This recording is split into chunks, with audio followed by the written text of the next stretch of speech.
च भव्यं च सर्वं यश्चाधितिष्ठति स्वर्यस्य च केवलं तस्मै ज्येष्ठाय ब्रह्मणे नमः।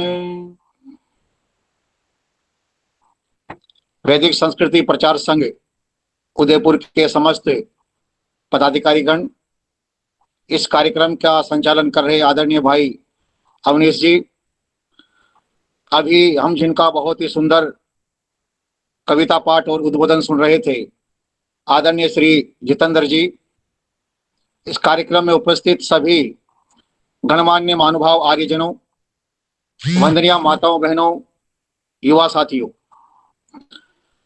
आज का हमारा विषय बहुत ही सुंदर है और बहुत लंबा विषय है। राष्ट्र के निर्माण में आर्य समाज का योगदान क्या है, क्या रहा है, इस विषय पर हम चर्चा करने के लिए आपके सामने उपस्थित हुए हैं। सज्जनों, विषय बहुत लंबा है, इसलिए मैं आज आर्य समाज ने इस देश के लिए क्या काम किया, ऋषि दयानंद जी महाराज ने इस देश के निर्माण में क्या कार्य किया है, वो एक दो विषय पर ही मैं आपके सामने चर्चा कर पाऊंगा। आगामी जब भी कभी समय मिलेगा तो आगामी विषयों पर हम चर्चा करेंगे। जैसा कि मेरे से पूर्व आदरणीय जितेंद्र जी ने बहुत ही सुंदर अपनी कविता के माध्यम से और उद्बोधन के माध्यम से हम सबको जानकारी दी कि हमारा ये देश कितना सुंदर है, कितना विशाल है, और यहाँ की आन बान शान, यहाँ की संस्कृति, यहाँ का गौरव हम सब के लिए बहुत ही महत्वपूर्ण है।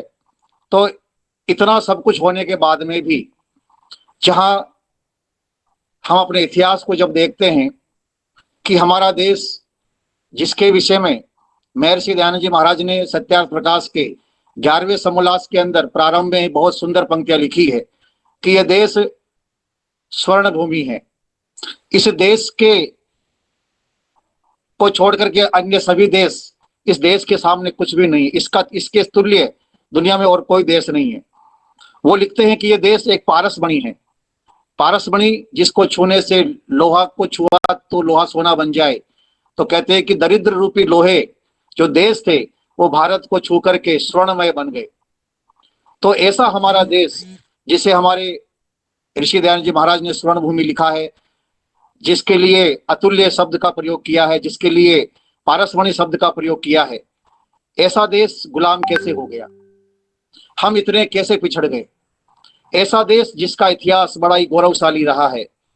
हम महाभारत को देखते हैं, हम रामायण को देखते हैं, जो हमारे बहुत ही शिक्षाप्रद और ऐतिहासिक ग्रंथ हैं, जिनमें हमारे देश की विशेषताओं के बारे में वर्णन लिखा है।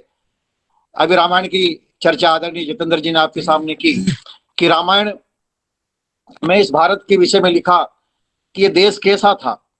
तो महर्षि वाल्मीकि ने लिखा, कामी वान कदर्योवान ऋषंस पुरुष क्वचित द्रष्टुम शक्यम अयोध्यायाम न विद्वान न च नास्तिक। कि अयोध्या में कोई व्यक्ति कामी नहीं है, कोई व्यभिचारी नहीं है, कोई कंजूस नहीं है, और कोई ऐसा व्यक्ति नहीं है जो अविद्वान हो। आप अयोध्या में एक भी व्यक्ति ऐसा नहीं देख सकते जो यज्ञ न करता हो, जो अशिक्षित हो। तो ऐसा हमारा देश रामायण के काल में था।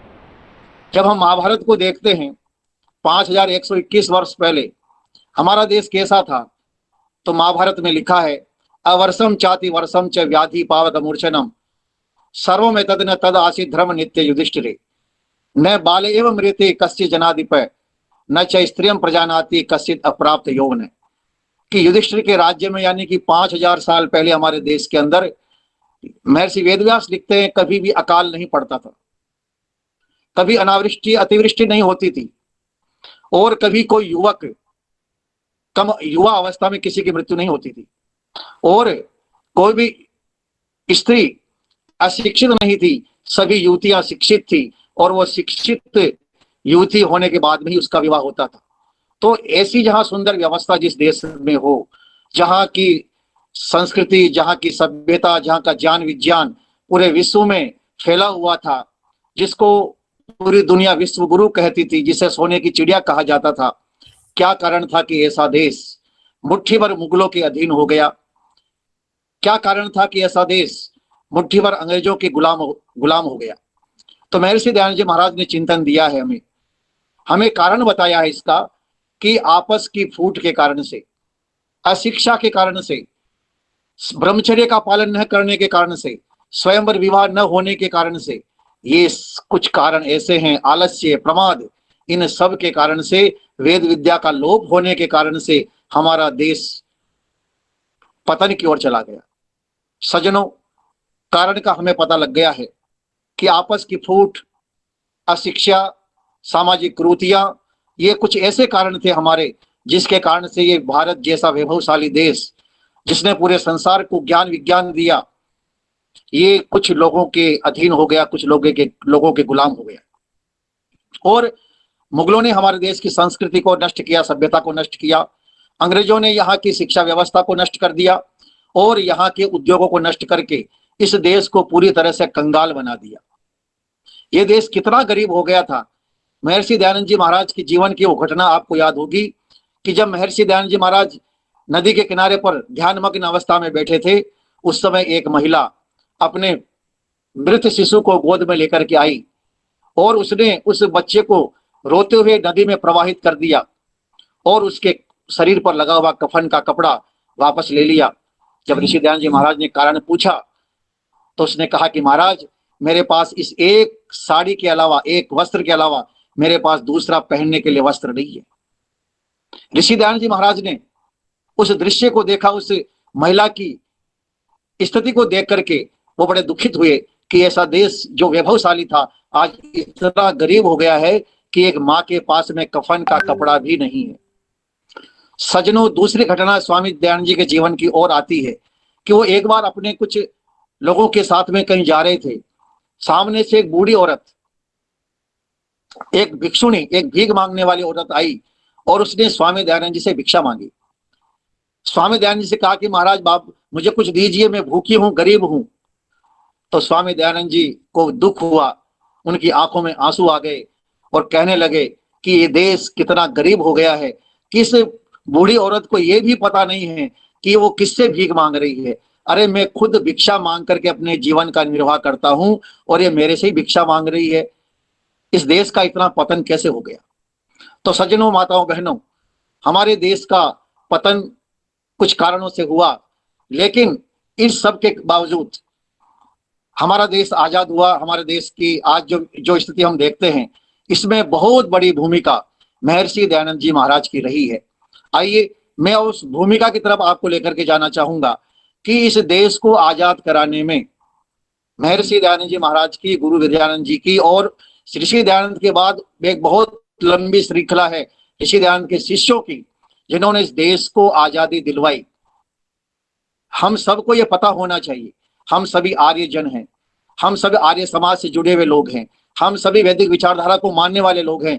हमें अपने इतिहास का बोध होना चाहिए। जो कौम, जो समाज अपने इतिहास को नहीं जानती है, उनमें गौरव की भावना नहीं होती है, उनमें स्वाभिमान की भावना नहीं होती है, और जिन लोगों में स्वाभिमान नहीं होता है वो लोग जीवित नहीं रहते, वो मर जाया करते हैं, वो नष्ट हो जाया करते हैं। और जिन लोगों में स्वाभिमान की भावना होती है, गौरव की भावना होती है, वो अपने स्वाभिमान की रक्षा के लिए, अपने गौरव की रक्षा के लिए अपने प्राणों की आहुतियां दे दिया करते। इसलिए हमें अपने गौरव का भान होना चाहिए, हमें अपने इतिहास का बोध होना चाहिए कि हमारे पूर्वजों ने, हम जिनको अपना आदर्श मानते हैं, ऋषि दयानंद जी महाराज ने इस देश के लिए क्या किया। सज्जनों, अंग्रेजों को भारत से भगाने के लिए, अंग्रेजों को भारत से निकालने के लिए सबसे पहले क्रांति का प्रारंभ हुआ था 1857 के अंदर। अब उस 1857 के अंदर महर्षि दयानंद जी महाराज की क्या भूमिका रही है और गुरु विद्यानंद जी की क्या भूमिका रही है, इसका उल्लेख मिलता है सर्व का पंचायत कार्यालय सौरभ, जिला मुजफ्फरनगर के एक अभिलेख से।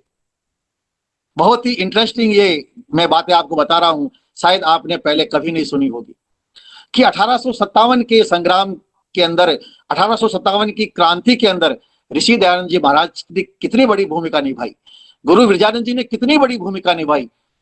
और यदि मैं ये कहूं आपको कि 1857 की क्रांति में इस संग्राम का जो संयोजक थे, 1857 की क्रांति के जो संयोजक थे वो गुरु विद्यानंद जी थे, तो आपको बड़ा आश्चर्य होगा आइए मैं आपको पूरी प्रामाणिकता के साथ में ये बात बताना चाहता हूं। तो आपको लगेगा कि इस देश को आजाद कराने का श्रेय ही गुरु विरजानंद जी और ऋषि दयानंद जी महाराज को है। सज्जनों, 1857 के संग्राम की तैयारी 2-3 साल पहले से नहीं बल्कि लगभग 7-8 साल पहले से ही गुरु विरजानंद जी ने, स्वामी पूर्णानंद जी ने और स्वामी ओमानंद जी ने और स्वामी दयानंद सरस्वती ने, इन चारों साधुओं ने, इन चारों सन्यासियों ने तैयार करना शुरू कर दिया था। स्वामी ओमानंद जी जो हिमालय के बहुत बड़े योगी थे और उस समय उनकी आयु 160 वर्ष की थी। स्वामी पूर्णानंद जी जिनको जिनको स्वामी स्वामी दयानंद जी के सन्यास के गुरु थे, जिनको स्वामी दयानंद जी को जिन्होंने सन्यास की दीक्षा दी, स्वामी पूर्णानंद जी महाराज, उनकी आयु उस समय 110 साल थी। और गुरु विरजानंद जी जिनकी आयु लगभग 79 साल की थी, और स्वामी दयानंद सरस्वती जिनकी आयु उस समय 33 वर्ष की थी। इन चारों सन्यासियों ने बहुत बड़ी भूमिका 1857 संग्राम की क्रांति के लिए की। सबसे पहले उन्होंने 1852 के अंदर एक निर्णय लिया कि हमें इस देश को आना है, तो इन्होंने साधुओं को तैयार किया, 2000 साधुओं को, और उन 2000 साधुओं में कुछ मुसलमान साधु भी थे जिसको फकीर कहते हैं, वो भी थे। तो इन 2000 साधुओं को, फकीरों को तैयार किया और तैयार करके इनको कहा कि आप जाइए पूरे देश और यहाँ के लोगों को, देश की आने वाले 1857 की जब हम क्रांति करेंगे, बहुत बड़ी क्रांति अंग्रेजों के खिलाफ में होगी, आप जाकर के देश के लोगों को जागरूक बनाइए। तो ये साधु जहां छावनियां होती थी अंग्रेजों की, वहां जाते थे, देश के सैनिकों के सामने जाकर के ये बात कहते थे, देश की आजादी की बात करते थे, देश के जो आम जनता थी उनके बीच में जाकर के अंग्रेजों के खिलाफ में बोलते थे और देश की आजादी की बातें करते थे। उस समय उन्होंने 2 चिन्ह अपने बनाए थे। एक चिन्ह था कमल का फूल और एक थी रोटी। तो कमल का फूल और रोटी दोनों को ही ये साधु अपने साथ में लेकर के जाते थे। कैसे जाते थे? कमल का फूल लेकर के जाते थे सैनिक छावनी के अंदर। सैनिक छावनी में ये कमल का फूल लेकर के जाते और कहते कि इस कमल के फूल को वो हाथ लगाएगा, वही सैनिक हाथ में ले जो इस देश की क्रांति में हमारा सहयोग करेगा, जो इस देश की क्रांति में बगावत करेगा अंग्रेजों के खिलाफ में, इस देश को अंग्रेजों से मुक्त कराने के लिए जो प्रतिज्ञाबद्ध होगा, वही सैनिक इस कमल के फूल को अपने हाथ में लेगा। तो सैनिकों की एक टुकड़ी खड़ी होती थी, कमल का फूल उनको दिया जाता था, वो सैनिक एक एक सैनिक उस कमल के फूल को अपने हाथ में लेते थे। और जब पूरी टुकड़ी उस कमल के फूल को हाथ लगा लेती थी, तो जब अंतिम सैनिक के पास में वो कमल का फूल आता था, तो वो सैनिक फिर दूसरी टुकड़ी को वो कमल का फूल देता था। तो कमल का फूल को जिसने हाथ लगा लिया, इसका मतलब है कि वो सैनिक इस देश की क्रांति के लिए तैयार हो गया है, अंग्रेजों के खिलाफ वो तैयार हो चुका है। ये तो थी कमल के फूल की क्रांति। और दूसरी क्रांति होती थी रोटी की। रोटी की क्रांति कैसे होती? ये लोग करते थे कि रोटी एक गांव में देकर के आते थे कि इस रोटी को जो भी खा लेगा, इस रोटी का एक टुकड़ा जो भी तोड़ करके खा लेगा, वो व्यक्ति हमारे साथ जुड़ जाएगा, ऐसा माना जाएगा। वो व्यक्ति अंग्रेजों के खिलाफ में खड़ा हो चुका है, वो व्यक्ति क्रांति के लिए तैयार हो चुका है, ऐसा माना जाएगा। तो वो रोटी गांव में पहुंचती थी, गांव का व्यक्ति, गांव के लोग उस रोटी के टुकड़े को खाते थे। फिर जब वो रोटी समाप्त हो जाती थी, तो उसी गांव के लोग फिर रोटी बना करके, एक रोटी तैयार करके फिर दूसरे गांव में देते थे। तो वो कमल का फूल और रोटी, ये दोनों ही उस समय एक प्रतीक हो गया था क्रांति का, क्रांति के लोगों को तैयार करने का। 1855 में जब हरिद्वार में कुंभ का मेला हुआ, तो वहां पर स्वामी दयानंद जी और गुरु विरजानंद जी ने एक बहुत बड़ी मीटिंग करी। और उस मीटिंग के अंदर उस समय देश के जो क्रांतिकारी थे वो लगभग सब इकट्ठे हुए, जिसमें दिल्ली के बहादुर शाह जफर आए, जिसमें कुंवर सिंह आए, जिसमें नाना साहब आए, जिसमें तात्या टोपे आए, जिसमें झांसी की रानी लक्ष्मीबाई आई, और ऐसे लगभग 30-40 लोग उस मीटिंग में इकट्ठे हुए। और उन्होंने आने वाले 31 मई 1857 की एक तिथि निश्चित की, और उस समय एक बहुत बड़ी क्रांति करने का इन्होंने कार्यक्रम निश्चित किया। ये मीटिंग एक बार नहीं हुई है, कम से कम 2-3 बार इसी प्रकार से ये मीटिंग होती रही।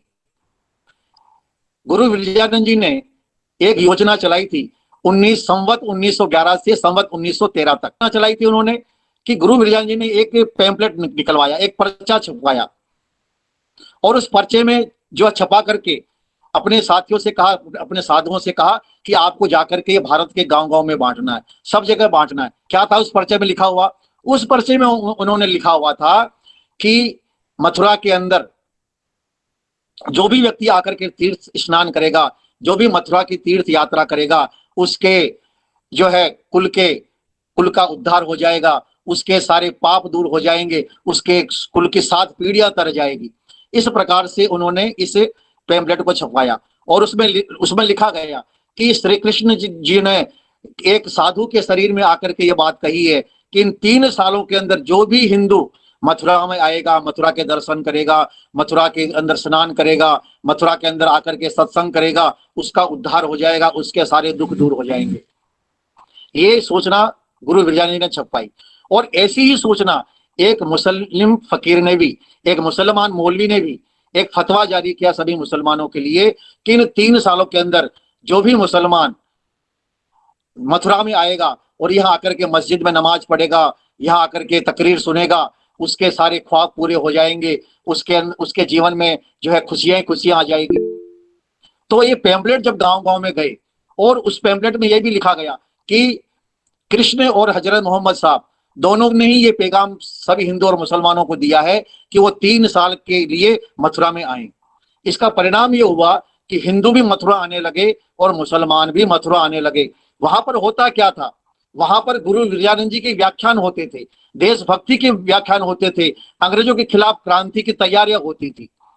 तो 1857 की क्रांति हुई, लेकिन उसमें एक चूक ही हो गई कि 31 मई 1857 जो तिथि निश्चित की थी, उस तिथि से पहले ही वो क्रांति प्रारंभ हो गई। और उस तिथि से पहले क्रांति प्रारंभ होने के कारण से और कुछ गद्दारों ने जो धोखा दिया, उसके कारण से इस क्रांति उस समय इसकी क्रांति थोड़ी असफल हम मान सकते हैं। तो 1857 से ऋषि दयानंद जी महाराज ने और उससे पूर्व गुरु विजयानंद जी ने इस देश की क्रांति के लिए, इस देश को आजाद कराने के लिए बहुत बड़ी भूमिका निभाई है। तो ये मैंने आपके सामने जो मुजफ्फरनगर से जो अभिलेख प्राप्त हुआ है, उसके आधार पर मैंने आपके सामने चर्चा की। और उसके बाद आप जानते हैं कि ऋषि दयानंद जी महाराज ने इस देश को आजाद कराने में, मैं समझता हूं सबसे पहला यदि स्वदेशी और स्वराज्य का नारा किसी ने दिया तो वो ऋषि दयानंद जी महाराज ने दिया। सत्यार्थ प्रकाश के 8वें समोल्लास में उन्होंने लिखा है कि स्वदेशी राज्य ही सर्वोपरि उत्तम होता है। इससे पहले स्वदेशी और स्वराज्य शब्द का इस्तेमाल शायद किसी ने भी नहीं किया होगा। तो ऋषि दयानंद जी महाराज ने सबसे पहले स्वदेशी और सबसे पहले स्वराज्य शब्द का प्रयोग किया और कहा कि स्वदेशी राज्य ही सर्वोपरि उत्तम होता है। स्वामी दयानंद जी महाराज ने प्रेरणा दी श्याम जी कृष्ण वर्मा को। अब देखिए क्रांतिकारी कैसे तैयार होते हैं। ऋषि दयानंद जी महाराज ने जहां इस देश की आजादी के लिए इतना बड़ा काम किया, वहां वेदों का काम वो कर रहे थे, गोरक्षा का काम कर रहे थे, समाज की तमाम कुरीतियों का निवारण के साथ साथ में शास्त्रार्थ कर रहे थे, वेद का भाष्य कर रहे थे, लेकिन साथ में देश को आजाद कराने के लिए भी बहुत बड़ा काम ऋषि दयानंद जी महाराज कर रहे थे। और वो क्या कर रहे थे? उन्होंने श्याम जी कृष्ण वर्मा को तैयार किया। बहुत अच्छे उनके शिष्य थे। श्याम जी कृष्ण वर्मा को ऋषि दयानंद जी महाराज ने अष्टाध्यायी पढ़ाई, श्याम जी कृष्ण वर्मा को संस्कृत व्याकरण पढ़ाया और फिर उनको लंदन भेजा। श्याम जी कृष्ण वर्मा लंदन गए। वहां जाकर के उन्होंने 1905 के अंदर भारतीय भवन की स्थापना की। एक संस्था उन्होंने बनाई, भारत स्वराज सभा, और वहां भारतीय भवन की स्थापना की और कहा कि यहाँ पर जो भी विद्यार्थी आएंगे, जो भी पढ़ेंगे, जो उनको हम छात्रवृत्ति देंगे, उनकी हम निःशुल्क व्यवस्था करेंगे। तो उस भारतीय भवन के अंदर यानी ऋषि दयानंद के शिष्य श्याम जी कृष्ण वर्मा, और श्याम जी कृष्ण वर्मा ने वहां विद्यालय स्थापित किया, अपनी भारतीय भवन स्थापित किया। और उस भारतीय भवन में सबसे पहला छात्र जो था वो कोई और नहीं था, वो वीर सावरकर थे। 22 वर्ष की अवस्था में वीर सावरकर भारतीय भवन में आए और वहां से उन्होंने देशभक्ति की और ज्यादा प्रेरणा प्राप्त की और कैसे क्रांतियां होती है, कैसे बम बनाए जाते हैं, और बहुत प्रकार की ट्रेनिंग उन्होंने वहां से ली। इसी भारतीय भवन से लाला लाजपत राय, मदन लाल धिंगड़ा, लाला हरदयाल, भाई परमानंद अनेकों अनेकों क्रांतिकारी जिन्होंने भारत में आकर के बहुत बड़ा क्रांति के क्षेत्र में कार्य किया, ये सब ऋषि दयानंद के शिष्य श्याम जी कृष्ण वर्मा की देन थे। तो श्याम जी कृष्ण वर्मा ने इतना बड़ा काम ऋषि दयानंद जी महाराज की आज्ञा से बाहर विदेश में रह करके किया। और भारत के अंदर भी ऋषि दयानंद जी महाराज के अनेक शिष्य थे, जिनमें एक बहुत प्रसिद्ध नाम है क्रांतिकारियों का। जब नाम लिया जाता है तो बहुत प्रसिद्ध नाम लिया जाता है सरदार भगत सिंह का। सरदार भगत सिंह के पिताजी सरदार अर्जुन सिंह जी, सरदार किशन सिंह जी, और सरदार भगत सिंह के दादाजी सरदार अर्जुन सिंह जी, इनके चाचा जी, ये सभी ऋषि दयानंद जी के शिष्य थे। सरदार जो अर्जुन सिंह जी थे वो तो ऋषि दयानंद जी के अद्भुत शिष्य थे, प्रतिदिन यज्ञ करते थे। और इनके जीवन की बड़ी एक अद्भुत घटना आपको मैं सुनाना चाहता हूं। देखिए, उस समय के आर्य लोगों में अपने धर्म के प्रति कितनी अटूट निष्ठा, कितना अटूट प्यार हो सकता है, ये इस एक घटना से आपको पता चलेगा कि सरदार अर्जुन सिंह जी, एक बार सरदार अर्जुन सिंह जी जो भगत सिंह के दादाजी थे, वो एक बार अपने गांव से 60 मील दूर एक किसी दूसरे गांव में शादी में गए, विवाह के अंदर सम्मिलित होने के लिए गए थे। तो जब वो वहां पहुंचे तो वहां एक पहले से ही एक पंडित था, एक पुरोहित था, वो स्वामी दयानंद जी महाराज का खंडन कर रहा था, आर्य समाज की आलोचना कर रहा था, और सत्यार्थ प्रकाश का नाम ले लेकर के सत्यार्थ प्रकाश की आलोचना कर रहा था, सबको इकट्ठा करके कि सत्यार्थ प्रकाश ने ऐसा लिखा है, सत्यार्थ प्रकाश में ऐसा लिखा है। जब सरदार अर्जुन सिंह जी वहां पहुंचे, उन्होंने सुना कि ये पुरोहित जो है सत्यार्थ प्रकाश की आलोचना कर रहा है और सत्यार्थ प्रकाश के बारे में गलत बोल रहा है। तो सरदार अर्जुन सिंह जी ने कहा, पुरोहित जी, आप जो भी कह रहे हो वो गलत कह रहे हो, सत्यार्थ प्रकाश में ऐसा कहीं लिखा हुआ नहीं है। तो पुरोहित ने ये सोच लिया कि अब मैं ये कहूंगा कि सत्यार्थ प्रकाश में लिखा हुआ है, और यदि नहीं लिखा हुआ है, यदि मैं गलत हूं तो सत्यार्थ प्रकाश लेकर के आइए, मैं बता दूंगा। उसको शायद ये था कि यहाँ इस गांव में, पंजाब के एक छोटे से गांव में सत्यार्थ प्रकाश किसके पास मिलेगा। तो वो सत्यार्थ प्रकाश के बारे में अनर्गल प्रलाप कर रहा था वो पुरोहित। तो शाम के समय में सरदार अर्जुन सिंह जी उस गांव से वापस अपने घर आए, पूरी रात चल करके घर आए, और फिर पूरी रात चल करके वापस सत्यार्थ प्रकाश घर से लिया, और सत्यार्थ प्रकाश लेकर के वापस उसी गांव में गए। सुबह होते होते, यानी कि 60 मील पैदल चल करके अपने गांव आना, और 60 मील पैदल चल करके वापस उस शादी में जहां पर वो पुरोहित था वहां पर जाकर के सुबह होते होते कहा, पंडित पुरोहित जी, ये लीजिए सत्यार्थ प्रकाश, और बताइए कि इसमें आप बोल रहे थे इसमें कहाँ लिखा हुआ है। जब पुरोहित ने सत्यार्थ प्रकाश देखा तो हक्का बक्का रह गया। उसने तो हाथ जोड़ लिए कि साहब, मेरे से बहुत बड़ी गलती होगी, मेरे को आप क्षमा कर दीजिए, मैं तो सोच रहा था यहाँ सत्यार्थ प्रकाश कहाँ मिलेगा, लेकिन आप तो लेकर के आ गए। तो ये थे सरदार अर्जुन सिंह जी, जो ऋषि दयानंद जी के शिष्य थे। सरदार भगत सिंह को भी इन्होंने जो है ये जो पवित्र संस्कार करवाया था लोकनाथ तर्क वाचस्पति से, और ये लोकनाथ तर्क वाचस्पति देवेंद्र शर्मा के पिताजी थे, और देवेंद्र शर्मा राकेश शर्मा के पिताजी, जो भारत के प्रथम अंतरिक्ष यात्री थे। तो इस प्रकार से ऋषि दयानंद जी के शिष्य सरदार अर्जुन सिंह जी, सरदार किशन सिंह जी, सरदार भगत सिंह और उनके चाचा जी, बहुत पूरा का पूरा परिवार ऋषि दयानंद की मान्यताओं के आधार पर अपने जीवन को चलाता था। ये जहां पर भी जाते थे हवन कुंड अपना साथ में लेकर के जाते थे। तो श्याम जी कृष्ण वर्मा ने अनेक क्रांतिकारियों को तैयार किया। सरदार भगत सिंह के साथ में अनेक क्रांतिकारी थे। राम प्रसाद बिस्मिल जो क्रांतिकारियों के गुरु माने जाते हैं, वो स्वयं आर्य समाज से जुड़े हुए थे।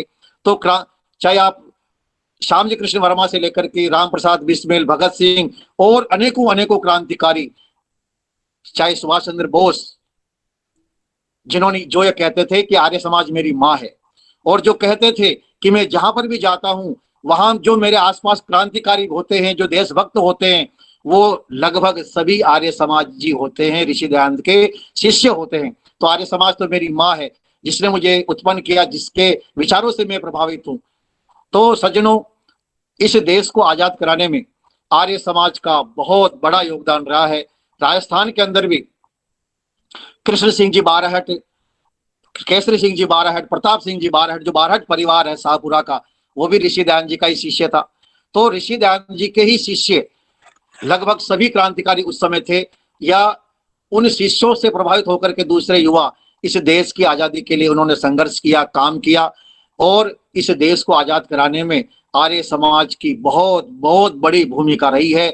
इसलिए इस देश के लिए, राष्ट्र के निर्माण के लिए आर्य समाज का बहुत बड़ा योगदान है। ये केवल एक आजादी की बात मैंने, वो भी बहुत जल्दी में और बहुत संक्षिप्त रूप से, क्योंकि 9:10 हो चुके हैं और मैं समझता हूं जो मेरा 35 मिनट का समय था वो भी पूरा हो चुका है। तो मैं अपने समय की मर्यादा को ध्यान में रखते हुए केवल एक ही विषय मैंने आपके सामने रखा है कि इस देश को आजाद कराने में किस प्रकार से ऋषि दयानंद जी महाराज ने, गुरु विरजानंद जी ने और ऋषि दयानंद के शिष्यों ने बहुत लंबी जो श्रृंखला है क्रांतिकारियों की, श्यामजी कृष्ण वर्मा, भगत सिंह, राम प्रसाद बिस्मिल, सुभाष चंद्र बोस और लाला हरदयाल, भाई परमानंद और उस लाला लाजपत राय और उस समय जो देश की आजादी में क्रांतिकारी थे या महापुरुष थे, चाहे वो गोपाल कृष्ण गोखले हो, चाहे ज्योतिबा फुले हो, ये सभी ऋषि दयानंद जी महाराज के प्रवचन सुनते थे। गोविंद देव रानाडे और बहुत सारे क्रांतिकारी या महापुरुष जो उस समय, जिनको हम मानते हैं कि इन्होंने देश की आजादी में योगदान दिया, चाहे महात्मा गांधी ने भी जितने भी कार्यक्रम अपने हाथ में लिए, चाहे वो स्वदेशी का कार्यक्रम हो, चाहे दलित उद्धार का कार्यक्रम हो, ये सारे के सारे कार्यक्रम ऋषि दयानंद जी महाराज ने ही प्रारंभ किए थे। इसलिए इस देश को आजाद कराने में आर्य समाज की बहुत बड़ी भूमिका रही है, ऋषि दयानंद की बहुत बड़ी भूमिका रही है।